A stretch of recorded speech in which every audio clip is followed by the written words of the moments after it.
Satu lagi, ini juga yang beliau sampaikan juga. Apakah Bapak akan jadi juru kampanye untuk salah satu capres? Kan boleh kan, presiden jadi juru kampanye boleh kan, yang penting cuti, yang penting cuti dan tidak menggunakan fasilitas negara. Beliau dengan tegas jawab tidak, tidak akan menjadi jurkam salah satu capres. Gitu. Jadi, itu artinya kalau Pak Jokowi udah ngomong gitu sudah pasti diterima oleh partainya Pak Jokowi dong ya Mas? Gimana tuh? Ya semestinya ya, dan mungkin sebagai presiden juga kan memang punya rights untuk itu. Iya. Ya, untuk tidak ikut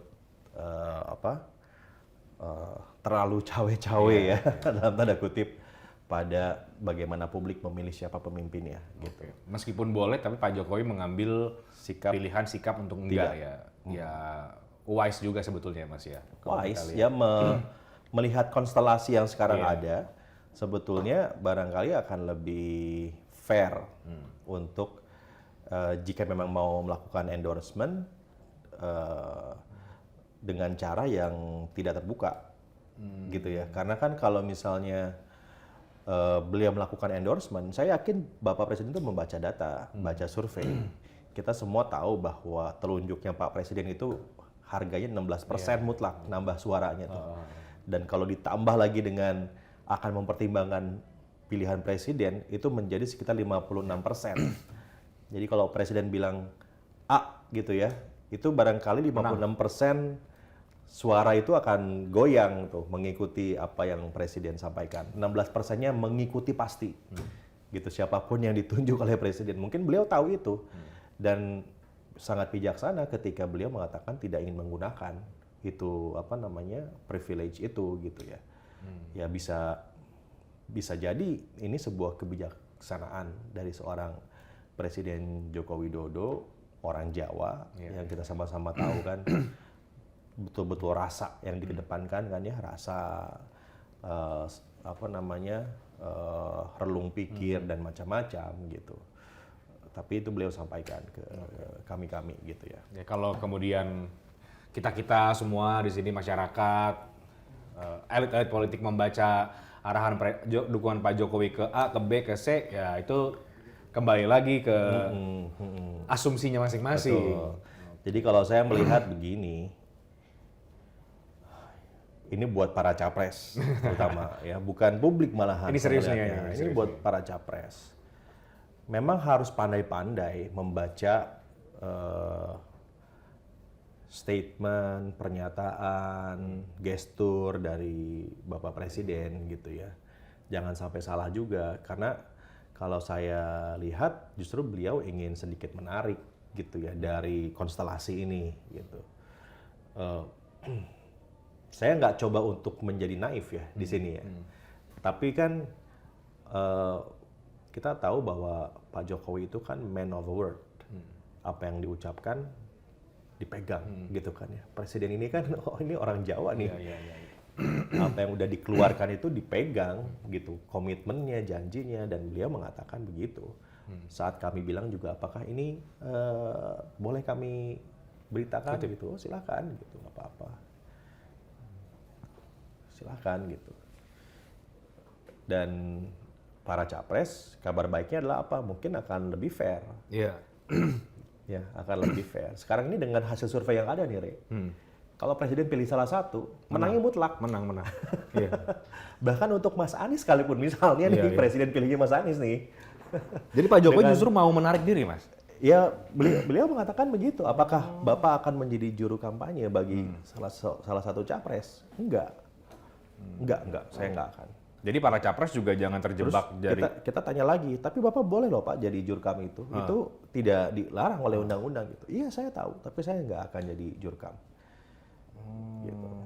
Saya nggak akan jadi jurkam. Ya karena itu tadi, beliau tahu nih kalau dia pilih kemana, ya udah nggak perlu lagi pemilu. Sebenarnya menang. Pemilunya jadi formalitas, sudah menangnya si A gitu kalau dia tunjuk si A gitu. Jadi menurut Mas Prabu, para capres sekarang juga harus pintar-pintar ngebaca. Kalau saya lihatnya bukan gitu. Satu itu, yang kedua adalah Udah sekarang tarung gagasan. Iya. Jangan terjebak di tarung dapetin restu Jokowi. Iya, jangan mengkultuskan Pak Jokowi. Jangan gitu mengkultuskan beliau, dan beliau memang tidak mau dikultuskan seperti itu. Oke, catat. Saya melihat presiden ini adalah seseorang yang sangat bangga dengan pencapaian kerjanya. Bukan orang yang pengen dikultuskan. Saya ngelihatnya begitu ya. Dan itu kan kelihatan dari gestur beliau sehari-hari yang memang sederhana. Sama kami aja ini para pemret bisa satu meja ketawa-ketawa dan seterusnya ya. Yang mungkin jarang terjadi gitu loh. Rey. Saya nggak melihat figur yang pengen didewakan gitu loh. Pak Jokowi ini ya. Orang yang merasa bahwa panggilan hidupnya adalah untuk kerja untuk rakyat gitu ya. Nah, jangan sampai diberikan ruang untuk masuk ke situ gitu, karena kayaknya beliau juga nggak mau ada di situ gitu. Nah, justru ini memantik buat para capres-capres nih, Re. Sekarang tarung gagasan deh gitu. Dari 3 capres ini, mana coba gagasan-gagasannya? Selama ini mana? Belum ada yang punya narasi besar gitu loh. Kalau saya jadi presiden maka visinya akan seperti ini. Kayak Pak Jokowi dulu revolusi mental gitu, nawacita. Nah, ini kita belum dengar nih. Belum dengar. Kayaknya sekarang masih lomba-lomba hormat dan lomba nunduk. Lomba hormat, lomba senyum, lomba membuat mana yang Pak Jokowi tertawanya, tersenyumnya lebih lebar gitu kan. Yang saya sangat sepakat gitu Reinhard. Kalau melihat Indonesia, negara dengan pertumbuhan ekonomi sekian bagusnya ya, 5,17% sekarang ini. Sangat sayang kalau presidennya hanya berebut restu dari Pak Jokowi. Justru saya melihat ini adalah willingness, kebesaran hati beliau untuk membuat para capres ini, kan dia udah ngasih kode-kode nih, beliau udah ngasih kode-kode kan, nyali, berani, konsisten, berlari gitu kan, dengan geopolitik yang begitu rumit, kemudian juga kebijakan-kebijakan yang tidak mudah ya, hilirisasi itu harus punya keberanian untuk bilang enggak sama dunia, tekanan dunia gitu. Belum lagi masalah IKN, maksudnya kan IKN ini satu kebijakan yang harus jalan ya, dan nggak akan mudah siapapun nanti presiden untuk mengelola IKN gitu. Membangun ibu kota baru loh, ya kan nggak gampang. Jadi dari 4 kode ini sebetulnya silakan para capres kejar ke situ ya. Ada satu statement yang beliau katakan begini juga, Pak, jadi butuh yang kayak gimana nih pemimpin kita ke depan gitu ya, selain yang 4 karakter tadi itu. Harusnya pemimpin ke depan itu bisa punya visi besar, tapi visi besar itu jangan yang ngawang-ngawang gitu loh, yang langsung praktis, mau ngapain gitu. Dan itu sekarang udah seperti itu kebutuhannya di Eropa, di Amerika, di mana-mana, di Tiongkok. Ya.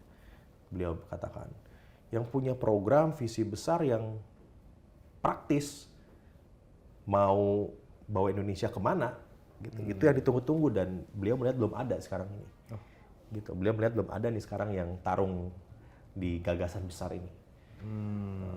Jadi ini saatnya, ini para capres-capres, para cawapres menurut saya, dan juga mungkin para parpol, untuk segera mematangkan gagasan besarnya seperti apa dan tawarkan ke publik. Karena bisa jadi yang dilihat oleh presiden adalah itu. Bukan siapa yang paling bisa nge-serve beliau. Bukan siapa yang paling sering ke Solo. Bukan siapa yang paling sering ke Solo, bukan siapa yang paling bisa menjanjikan beliau akan dapat ini, dapat itu, dan macam-macam. Tapi ayo tarung gagasannya mana gitu. Karena ke kami itu berkali-kali mengatakan gitu tentang itu ya. Mana nih pemimpin yang gagasannya paling konkret. Tapi ini mengonfirmasi juga nih, ceritanya Mas Prabowo mengonfirmasi informasi yang kita dengar bahwa di forum yang kemarin di depan kepala daerah itu, ketiga capres itu kan pertama kali itu Mas ya. Kabarnya Pak Jokowi nggak happy sebenarnya karena nggak ada yang muncul dengan narasi yang sangat kuat gitu, dengan visi misi gagasan yang sangat kuat. Bisa jadi ya. Saya memang belum dengar itu ya, tapi bisa jadi karena ya dari forum yang di desa itu kan Abdesi ya. Itu saya lupa. Itulah ya pokoknya ya, saya lupa. Forum pemimpin daerah itu kan. Asosiasi pemimpin daerah ya. Kalau kita lihat pemberitaannya bukan pemberitaan substansi ya. Iya, pemberitaannya lebih kepada gaya. Pak Prabowo sempat lampunya mati. Mas Ganjar yang menguasai Menguasai panggung, panggung, iya. gitu. Mas Anies yang tangannya begini, Iya. itu kan yang Itu yang jadi dibahas. pemberitaan, betul. Iya, saya pikir saya sangat setuju dengan Bapak Presiden ya kali ini ya. Maksudnya ini 2 bulan menuju ke November, tanggal 4, tanggal 5 tuh pendaftaran Terakhir. itu ya. 2 bulan menuju ke sana, kita masih belum nangkep loh dari calon presiden kita itu apa gagasannya. Kalau saya jadi presiden, maka saya akan bawa Indonesia ke sini, gitu loh. Saya akan bawa Indonesia begini caranya, itu belum ada. Semuanya masih terlalu teknis atau terlalu besar gitu. Yang satu terlalu besar atau juga dia terlalu teknis. Ya terlalu teknis, mikro Iya, gitu kan. mikro. Tapi yang gagasannya tuh substantif, kontekstual, konteksnya dekat, ya, proksimitasnya tinggi sama problem yang ada sekarang. Iya, itu belum ada. Kalaupun ada mungkin diucapkan tapi tidak dibungkus menjadi sebuah narasi yang besar. Jadi Pak Jokowi itu di situ pertemuan tadi nggak ada bilang bahwa saya mengendorse A, mengendorse B Nggak, itu kan, nggak tapi ada, justru dia nggak ada. kasih sinyal ya Mas, yang itu perlu dibaca oleh Siapapun para yang kontestan. mementingkan ya apa yang memerlukan kode-kode itu gitu. Oh, oke. Gitu. Seru Mas Ram. Seru. Makanya kesini langsung, ayo kita bikin Langsung. podcast, ceritain Nah, gitu. ini mencerahkan juga sebetulnya Mas ya bagi orang-orang kita yang melihat bagaimana politik sekarang, membacanya macam-macam, tapi justru Pak Presiden tadi jelas ke Mas Prabu, ke teman-teman, ke para Pemret, menjelaskan sebenarnya dari sisinya dia tuh bagaimana sih gitu ya.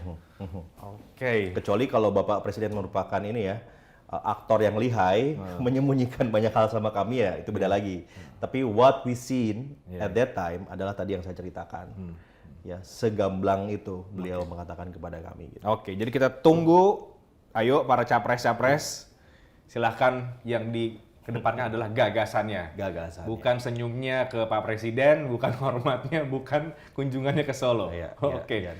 Thank you Mas Prab. Tadi udah lihat-lihat Jam. karena sibuk tampaknya juga, tapi udah bagi-bagi ke kita, membongkar tadi pertemuan dengan Pak Jokowi di Istana. Siang tadi baru banget ya, ini langsung dikasih tahu ke kita.